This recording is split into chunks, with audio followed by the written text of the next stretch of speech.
Hello everyone, welcome to my channel. This is Priyanka Rawal smart classes. तो आज की video शुरू करने से मैं पहले बताऊंगी आपको कि आज का टॉपिक क्या है। आज का टॉपिक है हिंदी ग्रामर के ऊपर बेस्ड है, जो कि उसका पहला चैप्टर होता है संज्ञा। तो आज हम करने जा रहे हैं संज्ञा हिंदी ग्रामर में। तो संज्ञा हिंदी ग्रामर का टॉपिक की वीडियो शुरू करने से पहले आपसे सबसे ये रिक्वेस्ट है कि जो भी मेरी वीडियो में विजिट कर रहा है वो मेरे चैनल को सब्सक्राइब करें और साथ में एक नोटिफिकेशन बेल आइकन होता है उसको हिट कीजिए, और साथ में अगर वीडियो अच्छी लगे तो अपने फ्रेंड्स के साथ शेयर कीजिए और उनको लाइक कीजिए। तो चलिए वीडियो शुरू करते हैं। आज का टॉपिक क्या है? संज्ञा। So let's start.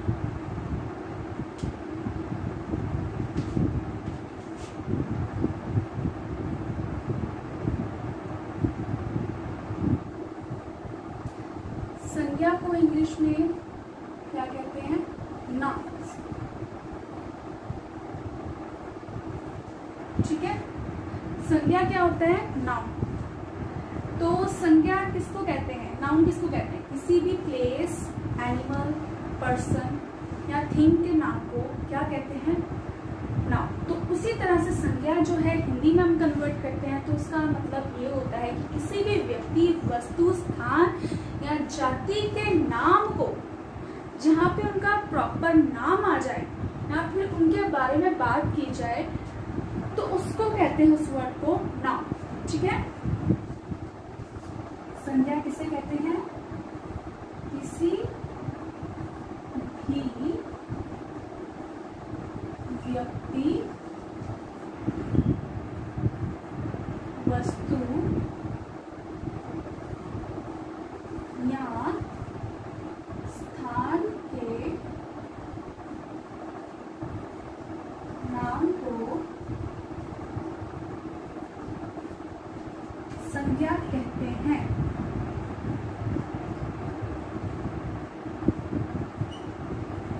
इसके एग्जाम्पल्स क्या होंगे?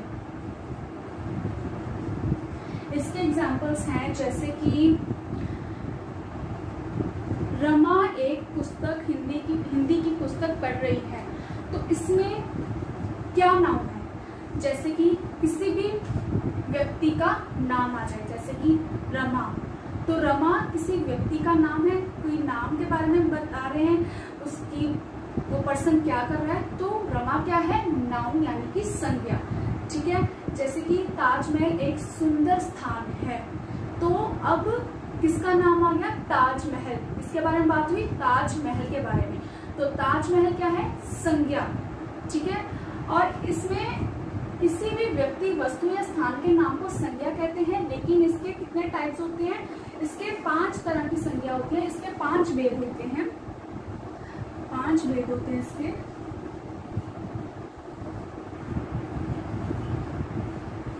कौन कौन सा भेद होता है? फर्स्ट, व्यक्तिवाचक संज्ञा।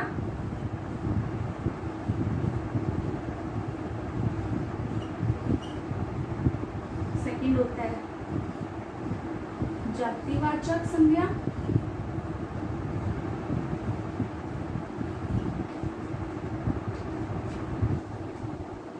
एक होता है समूहवाचक संज्ञा।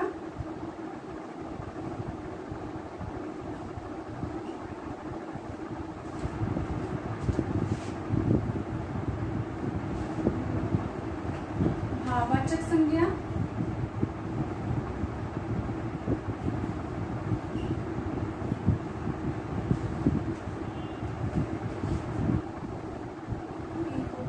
द्रव्यवाचक संज्ञा।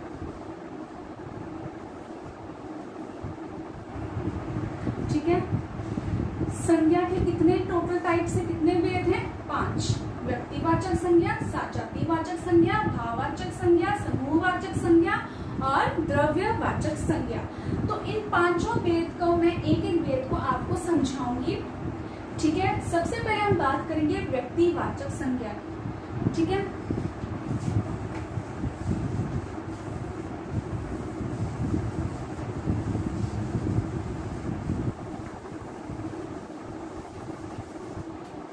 व्यक्तिवाचक संज्ञा जो होता है उसकी पहले मैं आपको परिभाषा बताती हूँ, इसकी मतलब डेफिनेशन।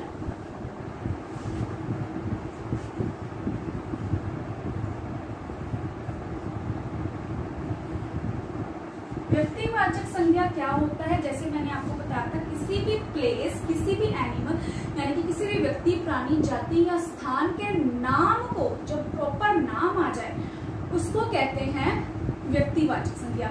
व्यक्तिवाचक संज्ञा को हम इंग्लिश में कौन सा नाउन बोलते हैं? Proper noun. ठीक है, क्या बोलते हैं? Proper noun. किसी विशेष मतलब किसी भी खास व्यक्ति, वस्तु का जब हम नाम ले रहे होते हैं तो वो व्यक्ति, वो क्या हो जाता है? व्यक्तिवाचक संज्ञा। किसी विशेष व्यक्ति,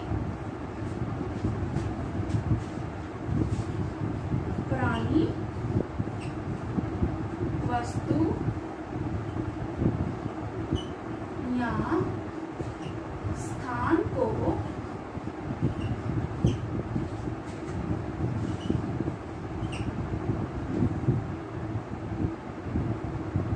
आदि के नाम को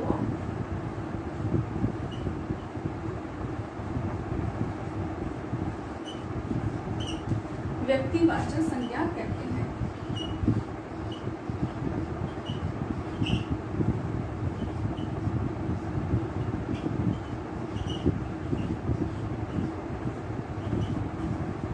इसके उदाहरण कर लेते हैं हम, यानी एग्जाम्पल्स।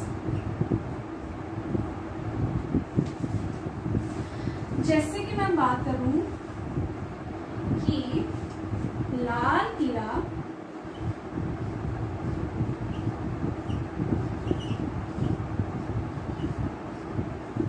दिल्ली में स्थित है।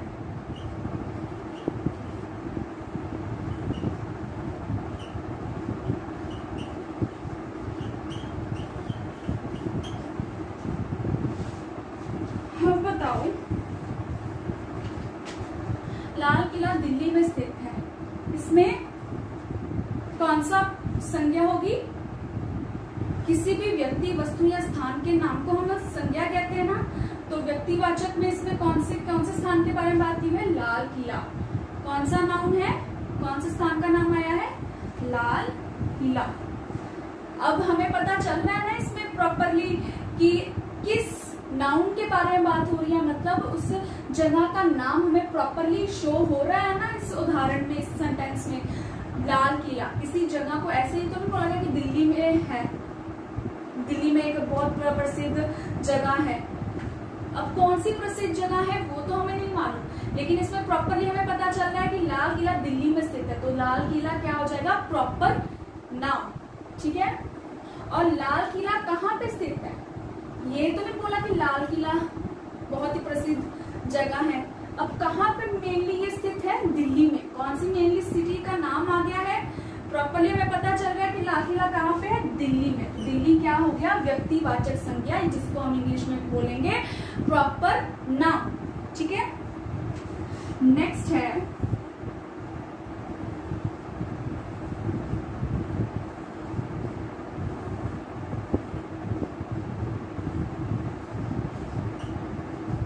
महात्मा गांधी एक महान व्यक्ति है। अब इस महान व्यक्ति का प्रॉपर नेम आ गया है ना, किस महान व्यक्ति का प्रॉपर नाम आया है? महात्मा गांधी। तो हमें प्रॉपरली नेम पता चल रहा है उस व्यक्ति का, तो ये क्या है? महात्मा गांधी व्यक्तिवाचक संज्ञा यानी कि प्रॉपर नाम। ठीक है, व्यक्तिवाचक संज्ञा पे जब भी किसी व्यक्ति, वस्तु या स्थान का नाम आता है तो उससे हमें प्रॉपरली नाम शो हो जाता है। प्रॉपरली मतलब उस चीज के बारे में पता, डिफाइन जिसके बारे में क्या होता है उसका प्रॉपरली नाम शो होता है, उसको हम कहेंगे व्यक्तिवाचक संज्ञा। ठीक है, नेक्स्ट है जातिवाचक संज्ञा। नेक्स्ट वेद क्या है? जातिवाचक संज्ञा।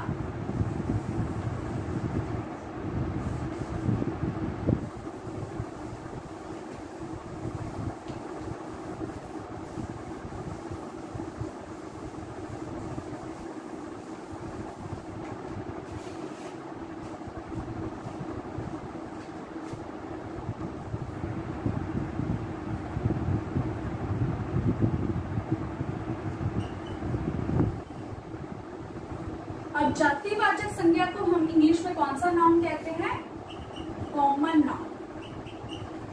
ठीक है, जातिवाचक संज्ञा को हम क्या कहते हैं? Common noun.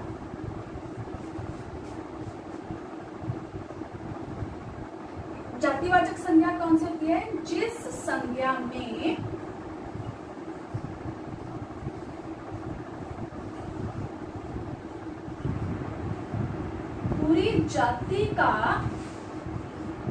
पूरी जाति या वर्ग का बोध होता है,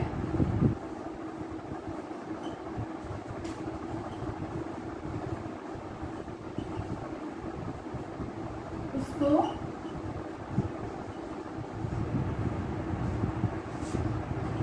जातिवाचक संज्ञा कहते हैं।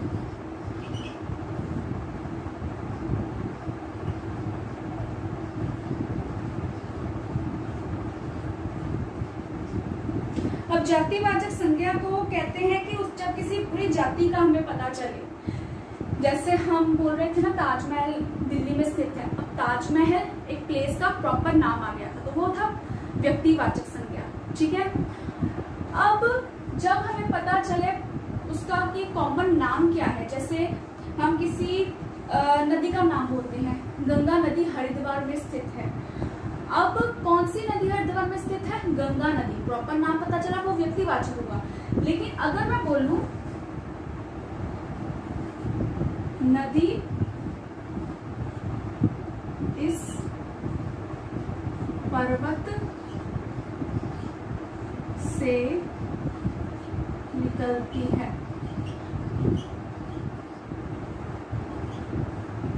अब कौन सी नदी निकलती है हमें नहीं मालूम, लेकिन इतना पता है कि वो एक नदी है।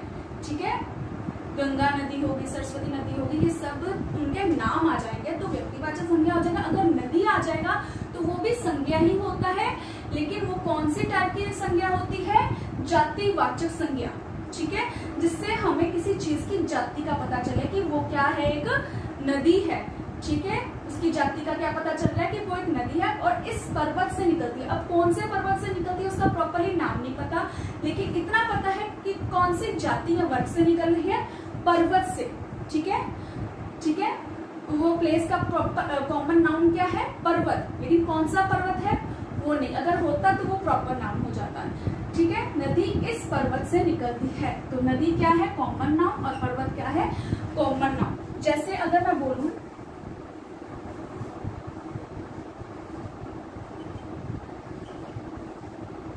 लड़की गरीब है,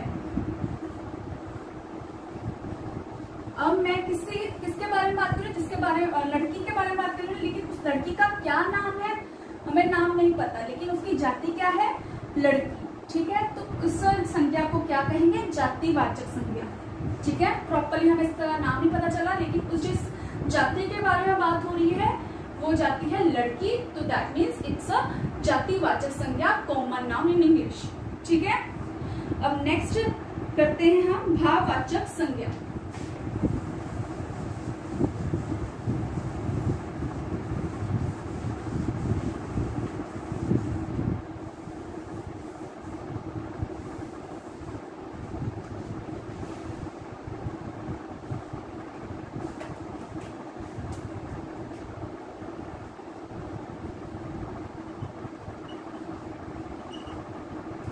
अब भाववाचक संज्ञा को इंग्लिश में क्या कहते हैं? Abstract noun.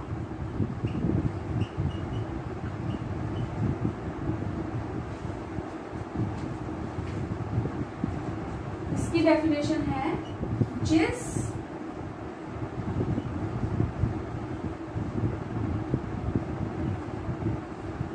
संज्ञा से किसी प्राणी या वस्तु के किसी भाव का बोध होता है,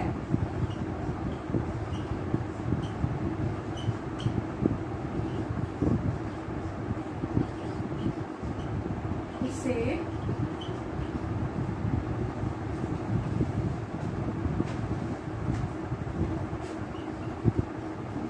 समूहवाचक संज्ञा कहते हैं। अब जैसे कि हम नाम बोल रहे थे ना, लड़की बहुत सुंदर है या लड़की का स्वभाव बहुत अच्छा है, तो इसमें जातिवाचक संज्ञा कौन सी थी? लड़की। ठीक है, लेकिन वो लड़की का मतलब मेन क्या भाव प्रकट हो रहा है उस सेंटेंस में? वो भाव ये प्रकट हो रहा है कि लड़की का स्वभाव बहुत अच्छा है। तो कौन से भाव के बारे में बात हो रही है? लड़की के स्वभाव के बारे में। तो इसमें भाववाचक संज्ञा कौन सी हुई? स्वभाव। ठीक है, बहुत अच्छा है, अच्छा उसका भाव हो गया।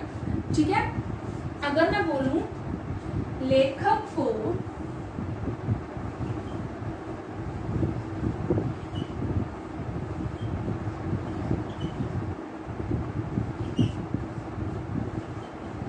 अपनी पुस्तक से प्रेम है। अब इसमें जातिवाचक कौन सा है? लेखक। क्यों? क्योंकि ये जातिवाचक क्यों है? क्योंकि लेखक के बारे में बात हो रही है। ये व्यक्तिवाचक क्यों नहीं है? क्योंकि लेखक का नाम नहीं है, इसलिए ये व्यक्तिवाचक नहीं है, ये जातिवाचक है, क्योंकि उसकी कैटेगरी क्या है, यानी कि उसकी जाति क्या है? लेखक की। अब लेखक को अपनी पुस्तक, पुस्तक भी एक नाम है, किसी भी वस्तु का नाम, लेकिन वो कौन सी पुस्तक है वो हमें पता नहीं है, तो ये है जातिवाचक। ठीक है, इसकी जाति कौन सी है? पुस्तक। लेखक और पुस्तक क्या है? जातिवाचक। और लेखक को अपनी पुस्तक से क्या है, क्या भाव प्रकट हो रहा है इसमें?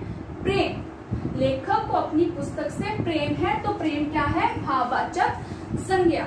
ठीक है, भाववाचक संज्ञा मीन्स एब्स्ट्रैक्ट नाउन है प्रेम, क्योंकि इससे लेखक को जो अपनी पुस्तक से जो भाव प्रकट हुआ है वो है प्रेम। तो नेक्स्ट है हम बचपन को याद करते हैं।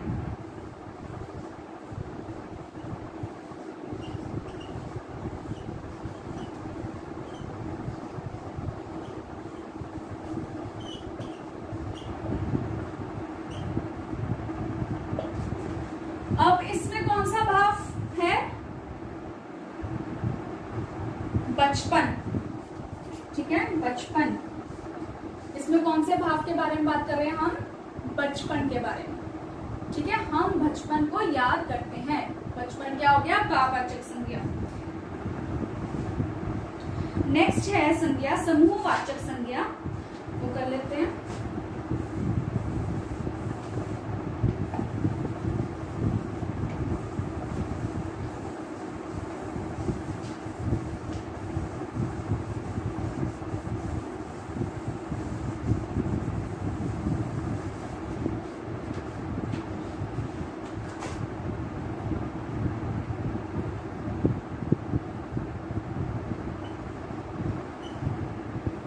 समूहवाचक, ये नाम से ही पता चला ना, किसी भी चीज का समूह यानी कि ग्रुप। ठीक है, इसमें समूह के बारे में बात करेंगे। अब इसको इंग्लिश में हम क्या कहते हैं? Collective noun.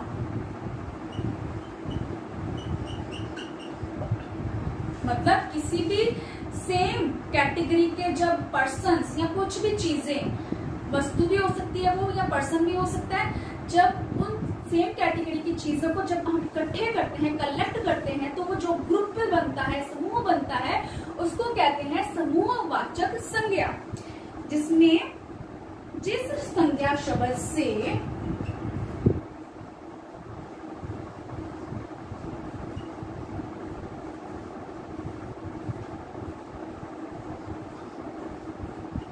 एक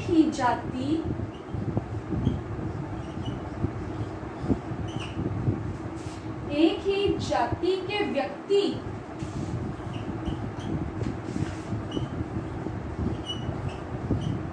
या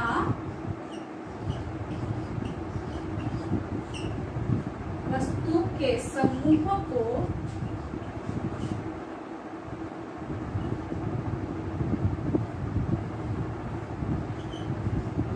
समूहवाचक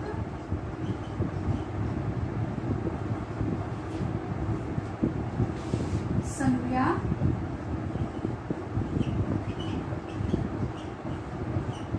कहते हैं। ठीक है, इसका उदाहरण मैं आपको भी बताती हूँ।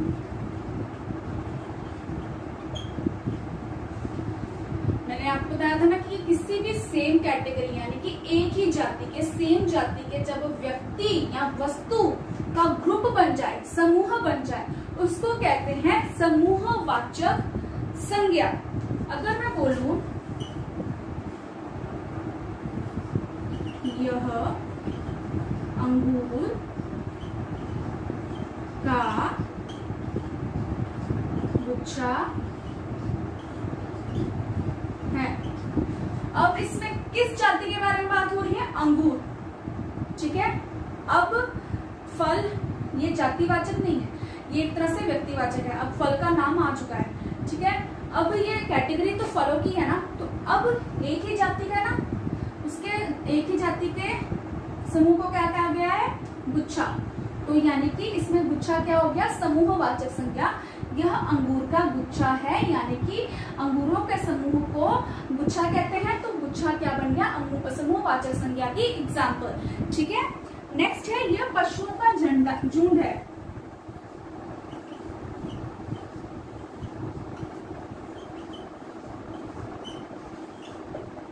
अब इसमें किस जाति के बारे में बात हो रही है? सेम जाति के बारे में बात हो रही है ना, पशुओं के बारे में। ठीक है। अब किसी भी एक ही जाति के समूह को क्या कहते हैं? समूहवाचक संज्ञा। पशु क्या है? जाति है, और उसका समूह क्या है? झुंड। तो ये क्या बन गया? समूहवाचक संज्ञा। ठीक है। यह अंगूर का गुच्छा है, यानी कि जातिवाचक का समूह, समूहवाचक संज्ञा। पशुओं क्या है? जातिवाचक, और झुंड उसका समूह यानी कि ग्रुप, तो उसकी इसको क्या कहेंगे? झुंड को समूहवाचक संज्ञा। नेक्स्ट कर लेते हैं द्रव्यवाचक संज्ञा।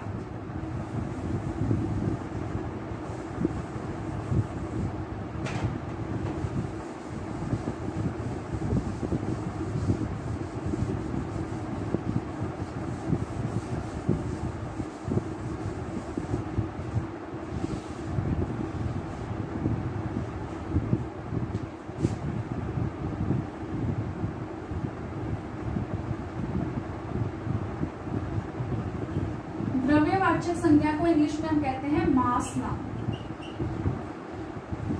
द्रव्य मतलब किसी भी पदार्थ, कॉमन पदार्थ हो, जैसे कोई भी किस चीज का मटेरियल। ठीक है। यानी कि जब किसी कॉमन मटेरियल के बारे में, किसी चीज की मटेरियल के बारे में बात हो, तो वो द्रव्यवाचक संज्ञा कहलाता है। ठीक है। इसकी मैं परिभाषा लिख देती हूँ आपको। जिस संज्ञा शब्द से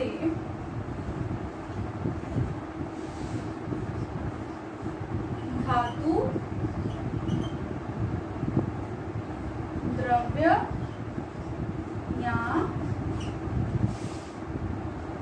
पदार्थ का बोध होता है,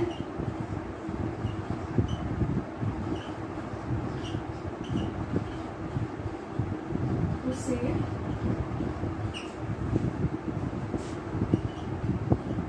द्रव्यवाचक संज्ञा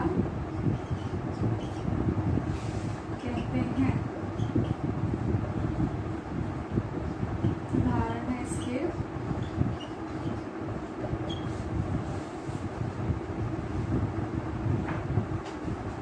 अब द्रव्यवाचक संज्ञा मैंने जैसे कि बताया कि किसी भी संज्ञा के शब्द के उसके मटेरियल के बारे में पता चले, वो मटेरियल का जो शब्द होगा उसको कहेंगे द्रव्यवाचक संज्ञा। जैसे कि यह अंगूठी सोने की है।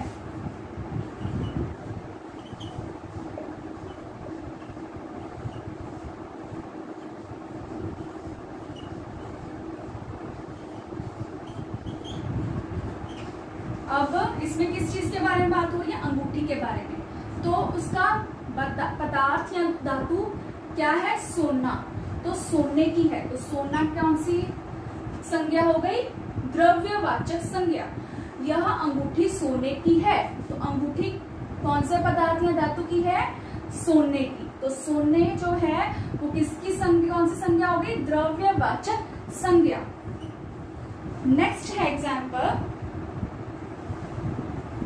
सरसों का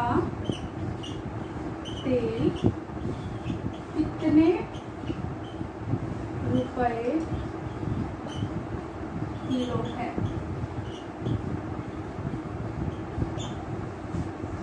अब इसमें किस चीज के बारे में बात हो रही है? तेल। ठीक है, अब वो तेल कौन से मटेरियल का है, कौन से द्रव्य या पदार्थ से बना है? सरसों से। तो सरसों कौन सी संज्ञा हो गई? द्रव्यवाचक संज्ञा। सरसों का तेल कितने रुपए किलो है, यानी कौन सा तेल? सरसों का तेल। ठीक है, ये उसका क्या हो, कौन सी संज्ञा होगी? द्रव्यवाचक संज्ञा। ठीक है, तो ये थी द्रव्यवाचक संज्ञा की कुछ एग्जांपल्स, जो कि मैंने संज्ञा आज टॉपिक आपको सारा का सारा करवाया है, उसके भेद करवाए हैं, उसकी एग्जांपल्स करवाए हैं। अगर आपको ये थोड़ी सी भी अच्छी लगी हो तो वीडियो को लाइक कीजिए और अपने फ्रेंड्स के साथ शेयर कीजिए। तब तक के लिए बाय बाय। लेकिन इस वीडियो को बंद करने से पहले ये कहूंगी कि मेरे चैनल को सब्सक्राइब कीजिए और नोटिफिकेशन बेल को दबाइए।